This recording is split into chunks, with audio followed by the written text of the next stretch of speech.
अब कॉन्सेप्ट आता है हमारे पास इंटीग्रेशन का। तो अगर इंटीग्रेशन का बेसिक मतलब देखें तो इंटीग्रेशन का बेसिक मतलब होता है कि छोटी छोटी यूनिट्स को, छोटे छोटे पीसेस को हम इकट्ठा करके एक बड़ी कंबाइंड यूनिट बना रहे हैं। मतलब हम इंटीग्रेशन के अंदर क्या करते हैं, छोटे से बड़ा जाते हैं, ठीक है। लेकिन डिफरेंशिएशन की जब हमने बात की थी तो डिफरेंशिएशन में था कि हमारे पास एक बड़ी चीज थी और उसको हमने छोटे छोटे पार्ट्स में डिवाइड किया था।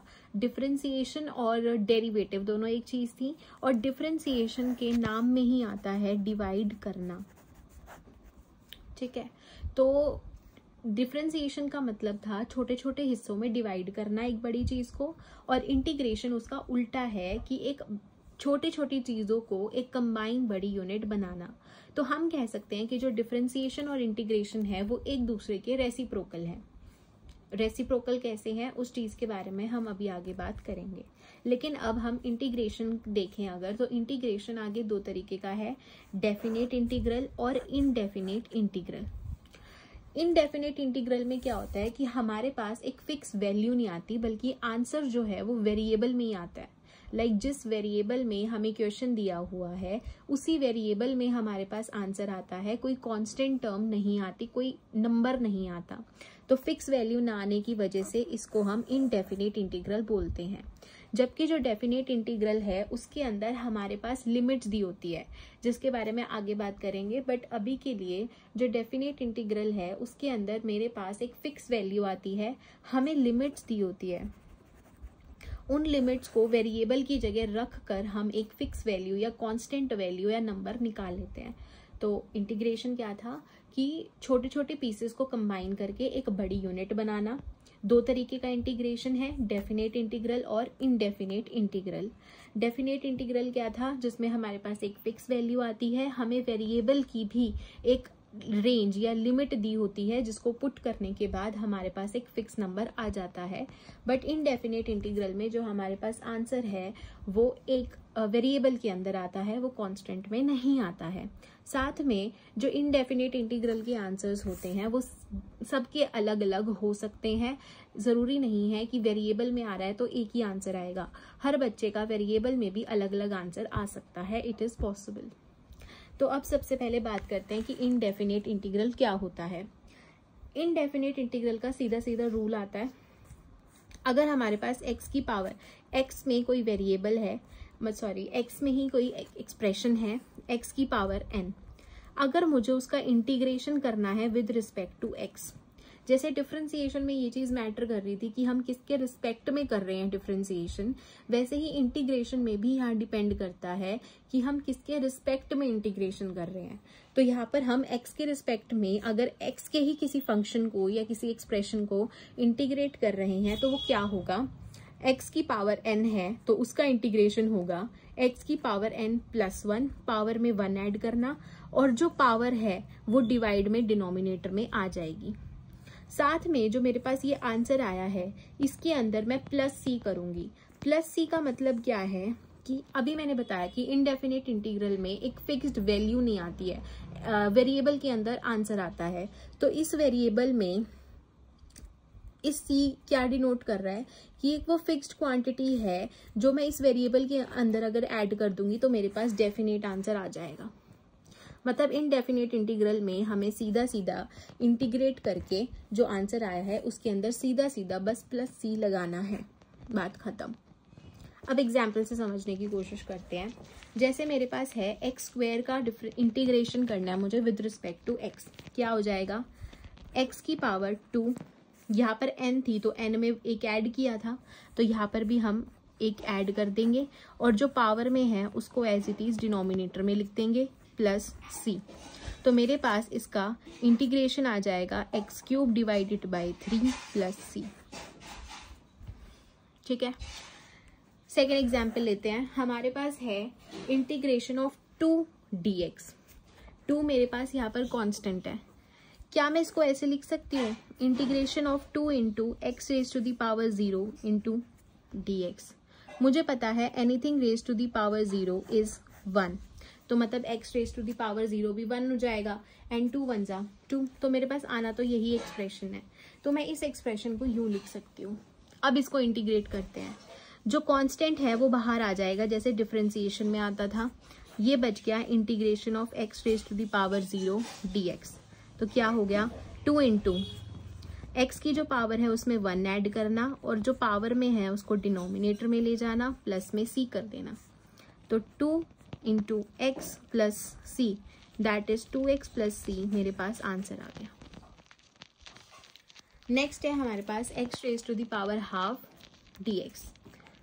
जो x की पावर है उसमें 1 ऐड करना और जो पावर में आया है उसको डिनोमिनेटर में लिख देना as it is, plus c। तो x raise to the power 3/2 divided by 3/2 plus c, because half plus 1 LCM लेके सॉल्व करेंगे तो 3/2 आएगा। तो यहाँ से ये चीज़ मेरे पास बन गई x raise to the power 3/2। ये डिनोमिनेटर का जो 3/2 है वो ऊपर की तरफ जाएगा तो 2/3 बन जाएगा, प्लस c। आंसर। एक और एग्जाम्पल देखते हैं। इसमें है मेरे पास, इसको मैं लिख सकती हूँ half into x square D x. इसको अगर सॉल्व करूंगी तो इस कांस्टेंट को पहले बाहर ले आओ, half integration of x square D x.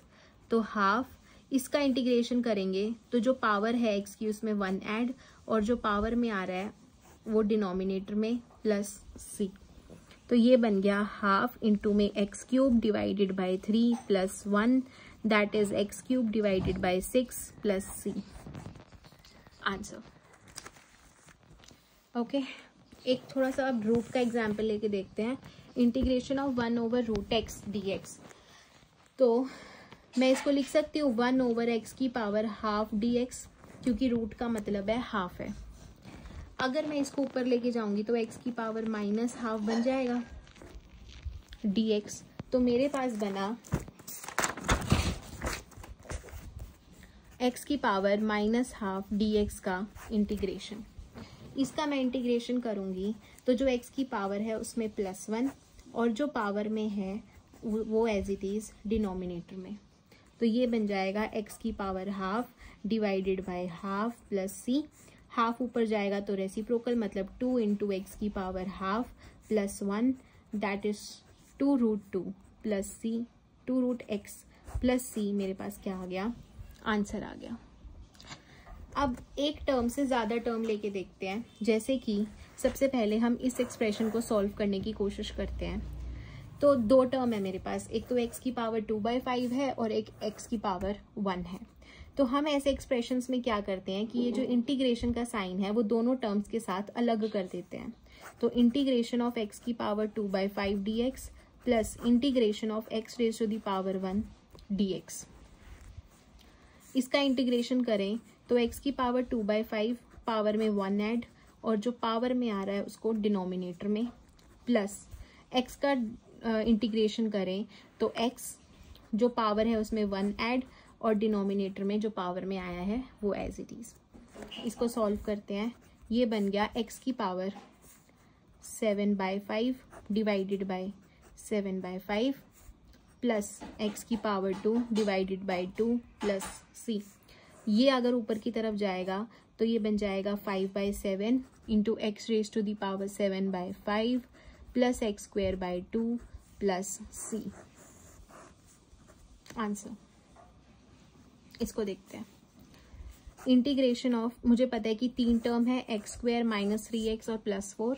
Integration को मैं इन तीनों टर्म के साथ सेपरेट आउट कर सकती हूँ। तो अगर सेपरेट आउट करूंगी तो integration of x square minus integration of x square dx, integration of 3x dx plus integration of 4 dx। तो एक्स स्क्वेयर का करूँ तो पावर में 1 ऐड, जो पावर में है वो डिनोमिनेटर में, बीच में माइनस है तो माइनस। 3x का करेंगे तो 3 बाहर आ जाएगा, तो मेरे पास बच जाएगा इंटीग्रेशन ऑफ x dx 3 आने के बाद। तो ये हो जाएगा x की power 1 + 1 divided by 1 + 1 plus 4 into x raise to the power 0 + 1 divided by 0 + 1। Simplify, x cube divided by 3 minus x 3x square divided by 2 plus 4x। Answer. दो expressions है मेरे पास जो मल्टीप्लाई में है। तो पहले इसको कैसे करूँगी, इन दोनों इस रूट एक्स को इन तीनों टर्म से मल्टीप्लाई कर देती हूँ। जैसे सिंपली करते हैं, रूट एक्स को एक्स स्क्वायर से करूँगी। रूट एक्स का मतलब एक्स की power half into x square. Base same है, मल्टीप्लाई में है और पावर्स डिफरेंट है, तो पावर्स क्या हो जाती हैं, ऐड हो जाती हैं। तो मेरे पास आ जाएगा 5/2, एक्स की पावर 5/2, बीच में प्लस है तो प्लस 2 इंटू में एक्स, यहाँ एक्स की पावर 1 है और एक हाफ है, तो एक्स की power half plus 1 that is x की पावर 3/2 प्लस में 3 रूट एक्स dx। अब मैं इंटीग्रेशन को हर टर्म के साथ अलग कर सकती हूँ। तो integration of x raise to the power 5/2 dx plus 2 integration of plus 3 integration of x raise to the power half dx। x raise to the power 5/2 plus 1 divided by 5/2 plus 1 plus 2 into में x raise to the power 3/2 plus 1 3/2 plus 1 plus 3 into में x raise to the power half plus 1 half plus 1 plus c। तो ये answer आ जाएगा x raise to the power 7/2।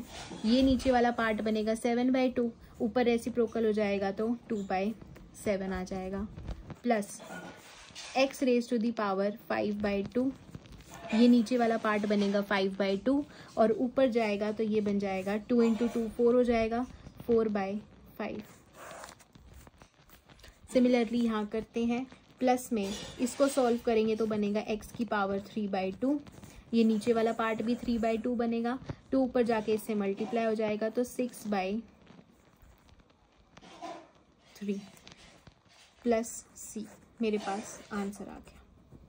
तो ये था हमारे पास नॉर्मल जो इंटीग्रेशन होता है कैसे होता है, सिंपलेस्ट इंटीग्रेशन था हमारे पास ये वाला।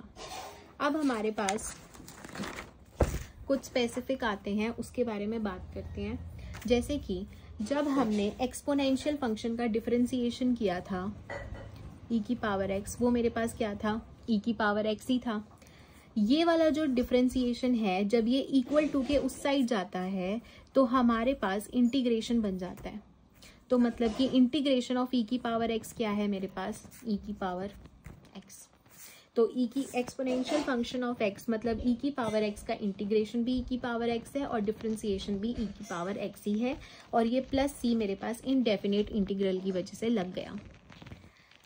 बट यहाँ पे अगर e की पावर ax हो जाए, यहाँ तो कॉफिशिएंट 1 है, तो इसीलिए इसको मैं e की पावर x/1 लिख सकती हूँ।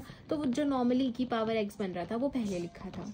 बट अगर यहाँ पर फॉर एग्जांपल 2x हो जाता, e की पावर 2x, तो e की वजह से एक्सपोनेंशियल फंक्शन का जो डिफरेंशिएशन होगा वो e की पावर 2x आएगा, इंटीग्रेशन भी e की पावर 2x आएगा पहले, डिवाइडेड बाय जो कॉफिशिएंट ऑफ x होता है वो आता है। तो अगर e की पावर ax dx है तो पहले इसका इंटीग्रेशन हो गया e की पावर ax, फिर x का जो कॉफिशिएंट है वो डिवाइड में आ जाता है। जैसे कि अगर इंटीग्रेशन ऑफ e की पावर 2x dx है तो ये बन जाता है e की पावर 2x, पहले ये पूरा as it is, divided by x का कॉफिशिएंट प्लस c। अगर 1/x कहीं पे भी दिखता है और उसका इंटीग्रेशन होगा तो वो मेरे पास बनेगा log x। क्यों बनेगा, क्योंकि मुझे पता है डिफरेंशिएशन ऑफ log x मेरे पास क्या था 1/x, तो ये डिफरेंशिएशन जब इधर जाएगा तो इंटीग्रेशन बनेगा, और इंटीग्रेशन ऑफ 1/x मेरे पास क्या हो जाएगा log x हो जाएगा। तो ये फॉर्मूले याद करने के थे। उसके बाद हमारे पास आते हैं ट्रिग्नोमेट्रिक रेशियोज। जैसे ट्रिग्नोमेट्रिक रेशियोज का डिफरेंशिएशन था वैसे ही मेरे पास ट्रिग्नोमेट्रिक रेशियोज का इंटीग्रेशन होगा। कैसे, डिफरेंशिएशन के साथ लिंक करके चलते हैं। डेरिवेटिव ऑफ साइन एक्स मुझे पता है कोस एक्स होता है। जब ये डेरिवेटिव जो है इक्वल टू के दूसरी साइड जाएगा तो वो इंटीग्रेशन बन जाएगा, मतलब sine x is equal to integration of cos x. तो यहाँ से मैं कह सकती हूँ कि जो इंटीग्रेशन ऑफ कोस एक्स आएगा कहीं पे भी, उसकी वैल्यू मैं डायरेक्टली साइन एक्स लिख सकती हूँ। सिमिलरली डेरिवेटिव ऑफ कोसेक्स जो था वो माइनस साइन एक्स था, तो डिफ्रेंसिएशन अगर इधर जाएगा इक्वल टू के तो वो इंटीग्रेशन बन जाएगा, और ये माइनस साइन जो है वो हम इधर लेके आ सकते हैं, तो इंटीग्रेशन ऑफ साइन एक्स मेरे पास क्या हो जाएगा, माइनस कोसेक्स हो जाएगा। सिमिलरली इन डेरिवेटिव्स को हम ऐसे इंटीग्रेशन की फॉर्म में लिख सकते हैं। सारे differentiation D by D x जो है वो इक्वल टू के जब इधर जाएंगे तो वो इंटीग्रेशन बन जाएंगे। अगर इंटीग्रेशन के साथ कहीं पे आपको माइनस साइन दिखता है वो हम LHS में लेके जा सकते हैं, जैसे ये वाला केस है, यहाँ पर माइनस था तो इधर इंटीग्रेशन जाएगा, तो ये वाला माइनस साइन मैं इधर कोटेक्स के साथ लेके आ सकती हूँ। सिमिलरली इस कोसेकेंट के केस में होगा। तो ये था हमारा बेसिक अबाउट इंटीग्रेशन।